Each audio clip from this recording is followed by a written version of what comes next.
Comment faire une bonne vidéo promotionnelle, c'est le sujet du jour. Aujourd'hui avec Antoine. Bonjour Antoine. Bonjour Alex, ça va? Ça va et toi? Super, la forme, hein? Bah c'est bien, oui là. Je te sens bien là. Je te sens en bonne condition. Toujours. Parfait. Avant de commencer cette vidéo dans laquelle on va donner plein de conseils pour faire des vidéos promotionnelles et pourquoi les faire et comment les faire, etc. Tu peux t'abonner à la chaîne en cliquant sur le bouton s'abonner et en activant la cloche. Pourquoi est-ce qu'il faut activer la cloche Antoine? Pour recevoir la notification quand on va sortir une vidéo. Exactement. Ah, il monte les vidéos, Ouais, donc je la connais la punchline. Donc aujourd'hui on a décidé, dans le cadre un petit peu de nos activités de montage, tournage, réalisation, production de l'agence Storymakers, de parler d'un sujet qui revient souvent, mais comment faire une bonne vidéo promotionnelle et surtout pourquoi faire une bonne vidéo promotionnelle quand on est entrepreneur, coach, consultant, peu importe. Antoine, est-ce que tu pourrais te présenter pour ceux qui ne te connaissent pas encore? Alors, bon, pour ceux qui ne me connaissent pas, bonjour, je m'appelle Antoine.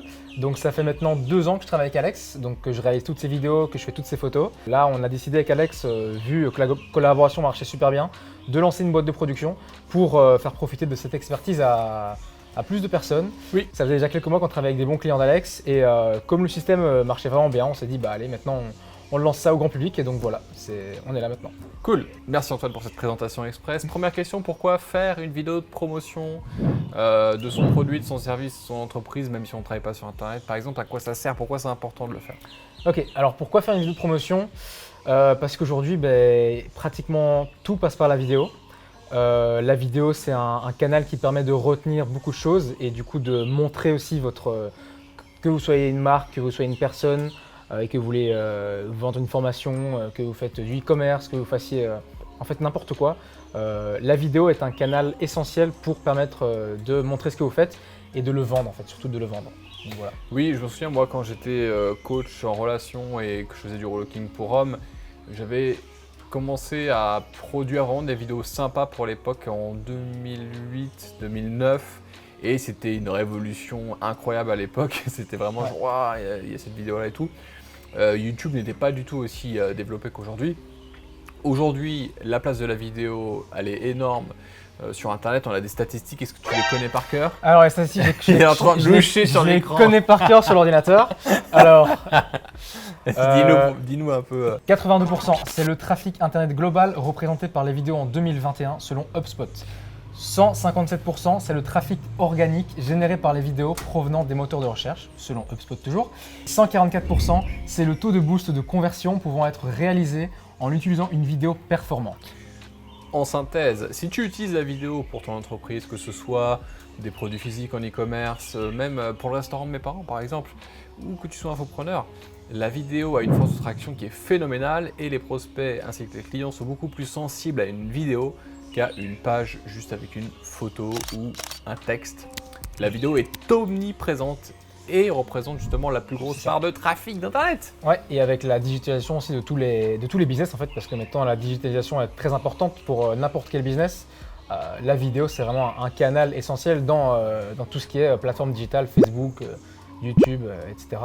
Donc, c'est un peu essentiel au final maintenant. Et je vais te renseigner, il y a une stat, je crois que c'est à peu près 20%, moins de 20% des entreprises françaises ont une vraie stratégie digitale. Et dans la stratégie digitale, il y en a qui oublient d'avoir une vidéo, une présence vidéo, photo dans leurs éléments promotionnels, que ce soit page de vente, vidéo de vente, page de capture, etc.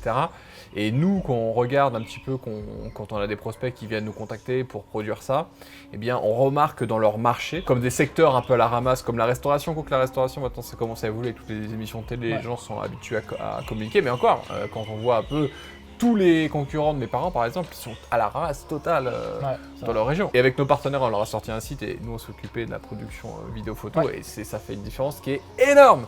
Donc, si aujourd'hui, t'as pas de vidéos, mais de bonnes vidéos, pas des vidéos avec des stocks Photolia et une voix off dessus, une vraie bonne vidéo qui crée des émotions en temps de voir parler, c'est indispensable. Et surtout, on va au-delà de ça, c'est aussi indispensable de les mettre à jour. Tous les ans, tous les 2 ans, tous les 3 ans, de mettre à jour toute sa communication, c'est hyper important aussi. Parce que si vous me dites, ouais, moi Alex, j'ai une vidéo, mais c'est un truc complètement rincé d'il y a 5 ans, c'est mort. Il y a des codes qui évoluent aussi. Ouais, et pour la petite anecdote, bien avant de commencer la vidéo, en fait, par hasard, je m'intéressais beaucoup à la mémoire et j'ai lu beaucoup de livres sur la mémoire. Et juste pour l'info, justement, les techniques de mémoire les plus les plus recommandées en fait, c'était des techniques de visualisation, donc d'imaginer des histoires, de se faire des images mentales, des vidéos dans ta tête en fait. Et donc ça prouve bien à quel point la mémoire retient beaucoup plus ce qui va être visuel et qui va raconter une histoire. Donc ça c'est Merci pour petite anecdote, voilà. Antoine, quel type de vidéo promotionnelle peut-on faire et doit-on faire dans son business en priorité? Ok, donc d'abord avant de citer certains types de vidéos, je pense que la première question à se poser c'est quel est le but de cette vidéo. Si vous avez un but de vendre ou si vous avez un but de juste présenter. Donc les types de vidéos qu'on peut faire pour vendre, c'est des vidéos de publicité, des vidéos de best-of de témoignages, ça marche très bien les best-of de témoignages. On peut faire aussi, donc du coup, comme je disais, de présentation. On mettra des extraits à chaque fois. Oui, présentation d'entreprise. Donc là, Antoine, il y a aussi beaucoup de questions qu'on a. C'est est-ce qu'il faut faire une vidéo où on est face caméra, donc l'entrepreneur il est face caméra, où il y a une équipe, où il engage des acteurs, ou au contraire c'est une voix off sur des illustrations. Qu'est-ce que tu recommandes? Alors déjà, ça dépend est-ce que vous êtes à l'aise en vidéo ou pas. Et je pense que tout est faisable. Avec Alex, on a fait des vidéos qui cartonnent, qui sont même sans Alex, avec juste des illustrations, mais illustrations qualitatives, parce qu'attention, on peut vite tomber dans le cheap quand c'est que des illustrations et que c'est pas de face cam. Après, le face cam, ça permet toujours de créer un lien avec votre audience. Donc, c'est toujours bien et ça permet de montrer qui vous êtes aussi et du coup de donner confiance à l'audience parce que ça donne plus confiance quand on voit la personne avec des illustrations que juste voir des illustrations et ne pas savoir qui est derrière tout ça. Oui, donc, et d'ailleurs, on avait fait un test. On avait ouais. testé la même version de la vidéo, donc c'était le même tournage face caméra et entrecoupé d'illustrations et une 100% illustration. Et la version avec de la face caméra entrecoupée un petit peu avec des illustrations, eh bien, a remporté le test en termes de conversion. Ouais, ça marche toujours un peu mieux quand on a quelqu'un qui parle. Mais après, c'est pas pour certains qui ont peur de ça. Par exemple, c'est pas toujours une obligation parce que la preuve, c'est qu'on a des vidéos avec Alex, vraiment 100% illustration, qui ont vraiment cartonné aussi. Je dirais que plus globalement, il y a des professions où ça s'y prête plus que d'autres. Et par exemple, c'est vrai que je reprends l'exemple du restaurant de mes parents, mais c'est important aussi tu vois de l'humain, tu vois les clients, tu vois les propriétaires, tu vois le chef, etc. C'est rassurant, ça crée de la connexion, c'est important. Dans d'autres secteurs, ça peut être moins important. Ouais. Mais disons que nous, on a remarqué que plus il y a de l'humain, plus ça marche. C'est sûr. Et d'ailleurs, dans ce sens-là aussi, les best-of témoignages, c'est quelque chose qui marche beaucoup parce que là, on voit qu'il y a des vraies personnes derrière qui ont vraiment appliqué les choses, qui ont vraiment réussi, consommé le produit. Et c'est pour ça qu'en fait, les best-of témoignages, c'est quelque chose qui cartonne avec nous. En tout cas, et ça marche dans plein de secteurs. On l'a fait pour mes parents également. Ouais, c'est ça en fait. Donc, et pour nos clients, hein. Ça, c'est un truc qu'on fait énormément. Et ça, c'est en pub, ça défonce, même sur les pages de vente, ça défonce. Selon toi, Antoine, c'est quoi les meilleures vidéos de promotion que tu as réalisées, qui ont le plus d'impact, qui ont le plus de succès? Si tu veux en citer une ou deux. Alors, on a fait pas mal de grosses vidéos pour des grosses entreprises. Donc avec notre équipe, donc ça c'est pas seulement moi qui l'ai réalisé hein, bien sûr, mais avec notre équipe, donc on a réalisé des vidéos pour BNP qui ont vraiment bien plu.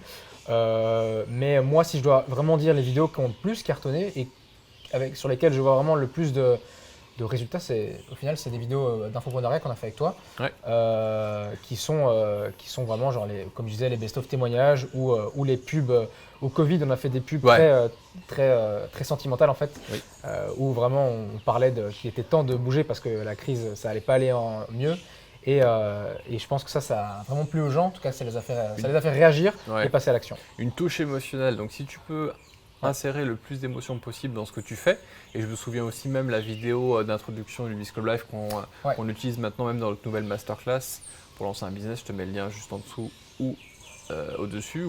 Dans cette masterclass, j'explique tout ce que j'ai appris en 15 ans à 8 millions d'euros de chiffre d'affaires généré avec mon info business. Dedans, on la met dedans parce qu'elle est ultra émotionnelle aussi. Ouais. Et les vlogs aussi, c'est pas tant que ça promotionnel, mais au final, un vlog peut promouvoir, en fait, voilà, ce que vous faites aussi. Et je pensais par exemple au vlog de Mastermind qu'on a fait pour toi, le vlog du cercle, le vlog du Disco Live. En fait, ça permet aussi aux gens de s'immiscer vraiment dans le truc et du coup de s'y croire presque et d'avoir envie d'y aller en fait. Et donc les vlogs, ça peut… En fait, l'intérêt, c'est vraiment de vous diversifier, de faire plein de types de vidéos différentes, je pense. Ouais, tout à fait. Tous les chemins mènent à Rome. De toute façon, ça sert de façon cumulée à faire la promotion de ce qu'on fait et de l'entrepreneur qui l'incarne. Donc ça, c'est vraiment un truc aussi qu'on peut vous conseiller, c'est de varier le plus possible les formats parce que sinon aussi il y a une sorte d'habituation et les gens ont marre de voir toujours la même chose.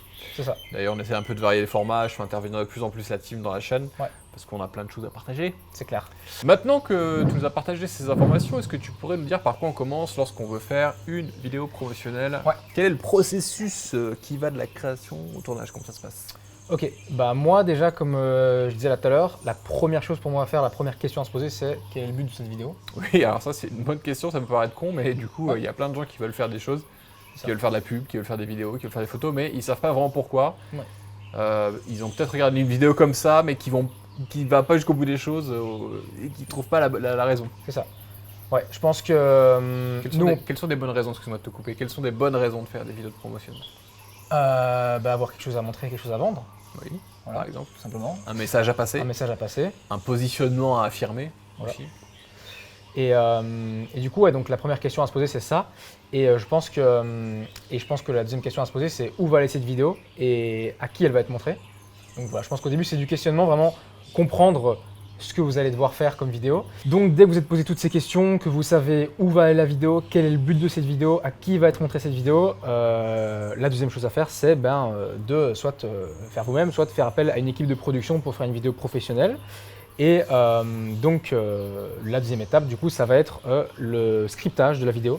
Donc là, on va réfléchir un petit peu à ce qu'on veut raconter. On va un petit peu mettre ça en forme au niveau, on peut faire un storyboard pour un petit peu vraiment déjà visualiser tout, donc en images, parce que c'est important encore une fois de visualiser en images, parce que écrire, ça permet pas toujours de voir ce que vous allez faire, et le fait même de trouver des photos et de les mettre sur un storyboard, ça vous permet de vraiment visualiser à quoi va ressembler votre vidéo et de ne pas perdre aussi des plombes au tournage à faire 40 000 plans qui serviront à rien. Ouais. En fait, ça vous permet aussi du coup de structurer votre tournage, et même chose, de structurer à mort votre montage, parce que le montage, vous saurez déjà vers quoi on va se diriger. Donc ça, c'est un truc qui fait gagner beaucoup de temps et qui professionnalise votre vidéo, parce que c'est pas juste pour gagner du temps, c'est aussi pour déjà de base ne pas faire n'importe quoi en fait. Oui, ça c'est un de tes points forts d'ailleurs, parce que quand on est en tournage, on perd pas de temps. Ouais. C'est souvent très efficace, donc je pense que tu visualises beaucoup ce qui va se passer avant. Ouais. Et t'es pas là à tourner 1000 ans dans un plan, quoi. Ouais, les vidéos, donc les vidéos publicité, tout ça bien sûr, on scripte, hein, mais par exemple les vlogs, on scripte pas. On scripte en fait, il y a toujours une trame globale que je pense qu'il y a à suivre dans beaucoup de vidéos.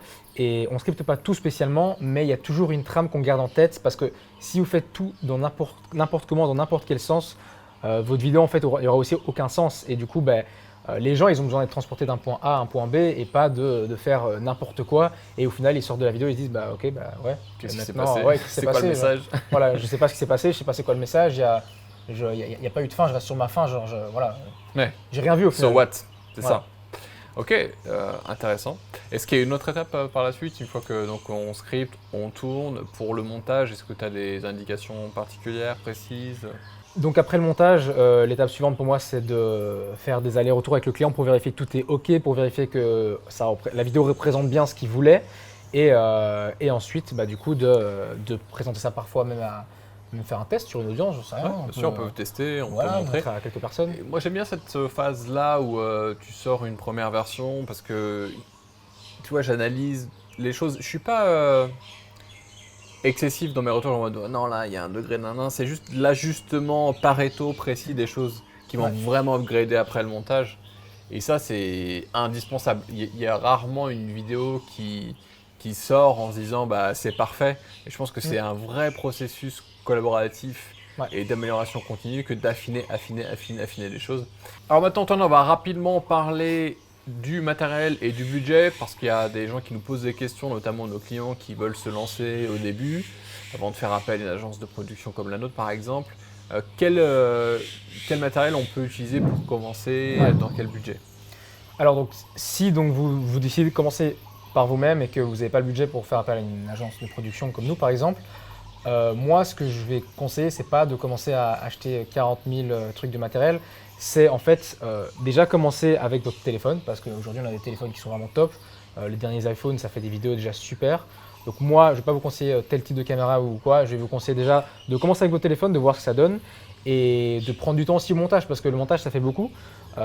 Si vous avez, franchement avec un téléphone, c'est ce qu'on fait pour certains clients encore qui ne peuvent pas prendre nos tournages, Donc certains clients qu'on a en abonnement YouTube, ils filment avec parfois leur téléphone et ça fait déjà des qualités top parce que quand le montage suit derrière, ça peut rattraper le fait que c'est pas tourné avec une caméra haut de gamme non plus. Le plus important, c'est quand même le son. Il faut vérifier que Oui, le son bien soit sûr. bien pris et on peut prendre une prise de son à côté, donc avec le petit truc là qu'on utilise là. Comme dit Alex, le son c'est hyper important et donc moi, la chose dans laquelle je vous aurais dit d'investir le plus, c'est vraiment un micro. Avant d'acheter une caméra, c'est d'acheter un micro. Il y a des micros pas spécialement chers, hein, ça dépend de votre budget encore une fois, mais vous pouvez trouver des micros pour 100, 200, 300 euros max. Qui sont déjà de bonne qualité, que vous pouvez accrocher comme ici, des micro-cravates. Et ça vous permettra déjà d'avoir une bonne qualité de son parce que j'ai vu beaucoup de pubs que j'ai dû analyser récemment pour le groupe Les Mentors Business dans lequel on est. Et certaines pubs, genre le son est tellement mauvais qu'en fait on n'a pas envie de regarder la vidéo alors que parfois l'image n'est pas terrible, mais au moins on entend ce qui se passe. Mais quand on n'entend même pas ce qui se passe, on n'a pas envie de regarder en fait. Pour la petite référence du micro qu'on utilise et qui est vraiment pas cher, c'est le Sony ICD-TX650B. On mettra le lien juste en dessous. Et on utilise le G7X maintenant, je crois qu'il y a un Mark II ou Mark III. Mais ça pour aussi faire des vlogs au début, bon, ça fait l'affaire. Bien que maintenant avec les derniers iPhones, comme tu le dis, c'est vrai qu'on a une qualité qui est très bonne. C'est ça. Et aussi on peut utiliser parfois des micros quand on fait des vlogs sur la caméra. Oui. Donc des Rode VideoMic Go ou VideoMic Pro qui sont aussi pas spécialement chers et qui permettent de faire des vlogs avec un son déjà de bonne qualité. C'est vrai. Si vous n'avez pas envie d'avoir un micro-cravate tout le temps, parce qu'un micro-cravate, le seul problème c'est que ça empêche aussi les autres de parler. Donc il n'y a que vous qui pouvez parler et vous n'aurez pas le son ambiant, etc. Oui. Donc ça permet de faire des vlogs aussi. Donc, nous on a deux micro-cravates, un sur moi, un sur Antoine, et on capte le son à part, puis on resynchronise après en montage. C'est ça. Autre chose à savoir sur le budget du coup, budget matériel, on peut commencer avec quel budget? Le budget matériel, du coup, le téléphone, ça à vous de voir, hein, si vous l'avez peut-être déjà en fait. Mais sinon, je dirais pour les micros, comme on a dit, allez, si vous comptez 200 euros maximum, c'est vraiment faisable. Là, le micro qu'on a montré, il était à 130 euros, je pense. Ouais, un truc comme ça. Et après, à vous de voir si vous voulez vraiment déjà investir dans des lumières aussi, comme on a des lumières. Il y a des lumières vraiment pas chères, hein. Vous pouvez trouver des lumières sur Amazon aussi. Il y a des sets de lumières pour 50 euros par lumière. Donc vraiment, il y a de quoi commencer petit en ayant du matériel de qualité et en commençant seul. Donc voilà. Voilà, si aujourd'hui en tout cas tu es dans le cas de figure où tu peux te payer largement ce matériel mais que tu n'as juste pas le temps ou pas l'envie et que tu veux travailler avec des professionnels, tu peux aussi prendre un audit juste en dessous chez Storymakers. Et c'est Antoine que tu auras au téléphone pour commencer et son équipe pour t'orienter sur comment on peut travailler ensemble sur ta stratégie audiovisuelle. Avant de finir cette vidéo, est-ce que tu pourrais me dire quelles sont les erreurs à ne pas faire lorsqu'on veut faire une vidéo promotionnelle? Alors les erreurs à ne pas faire, selon moi, une des premières erreurs, c'est encore une fois, quitte à se répéter, c'est de penser trop à la beauté de l'image et d'en oublier le fond, en fait, d'en oublier vraiment, d'en oublier le but, encore une fois, qui sera la conversion pour la plupart d'entre vous. Et donc ça, c'est un problème que je vois chez beaucoup de gens. Ils oublient vraiment et ils pensent vraiment à ce que l'image soit magnifique et au final, la vidéo ne sert à rien. C'est une vitrine, encore une fois. Une deuxième erreur que j'ai remarqué souvent, parce que du coup, j'ai fait pas mal d'analyses de vidéos de clients et c'est le call to action qui mène à rien, qui n'est pas bien présenté, qui n'est pas utile, qui est mal placé. Donc ça, je pense, c'est important de soigner son call to action parce qu'au final, c'est vraiment, en fait, c'est le but de votre vidéo, c'est à ça, votre vidéo, elle sert à amener d'un point A à un point B, comme on disait, et ce point A au point B, il est amené par le call to action, en fait. Donc ça, c'est important et éviter de faire des vidéos aussi de publicité avec des intros à rallonge. Ça, c'est quelque chose que j'ai beaucoup vu, des intros de présentation à rallonge où le prospect aura quitté la vidéo déjà depuis 10 minutes, que vous n'avez même pas commencé à parler de votre produit, de votre projet, donc voilà. Ouais, ce qui est bien dans les vidéos promotionnelles, c'est qu'il faut aller le plus rapidement possible, droit au but, interpeller les gens et dire ce qu'ils ont à gagner à regarder la suite de la vidéo.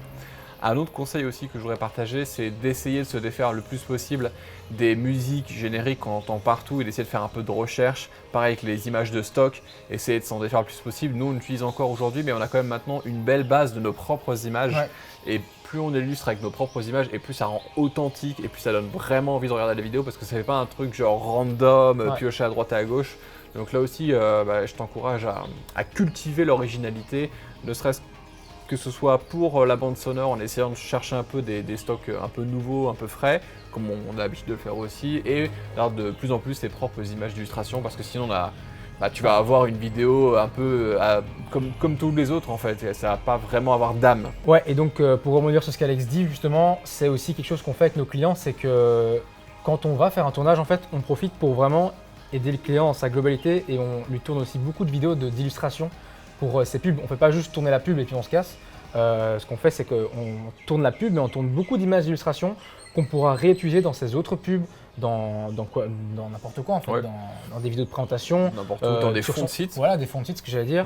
Donc voilà, ça c'est un truc on essaie d'être efficace en fait quand on tourne. Donc on fait un maximum de trucs utiles en un minimum de temps parce qu'on sait que les entrepreneurs en général n'ont pas spécialement le temps. Et donc notre but c'est justement de vous servir, de vous aider et pas de vous faire perdre du temps à faire des trucs qui servent à rien en plus. Excellent. Est-ce que tu as un dernier conseil pour la route? Faites appel à nous. Oui, bien sûr, bah, c'est un bon conseil, je trouve. Donc, qu'est-ce qu'il faut qu'il fasse? Alors pour faire appel à nous, vous pourrez trouver dans la description le lien vers notre page Storymakers, dans laquelle vous pourrez voir un petit peu certaines de nos réalisations, dans laquelle vous pourrez voir les témoignages de nos clients, ce qu'on peut vous proposer, et ensuite prendre un appel téléphonique pour m'avoir du coup moi en appel et qu'on puisse discuter de votre projet, de ce que vous avez à faire, même si vous n'avez encore rien comme idée en fait, justement d'analyser votre business et de voir où se situeraient les leviers autour de l'audiovisuel pour du coup vous aider à trouver de nouveaux clients et à ouvrir de nouvelles perspectives grâce à l'audiovisuel ou à les améliorer si elles sont déjà présentes. Top. Donc, si tu veux aller plus loin et travailler avec nous, tu peux cliquer sur le lien en fiche qui est au-dessus ou en dessous en lien si tu veux que tes vidéos de promotion ressemblent à ça.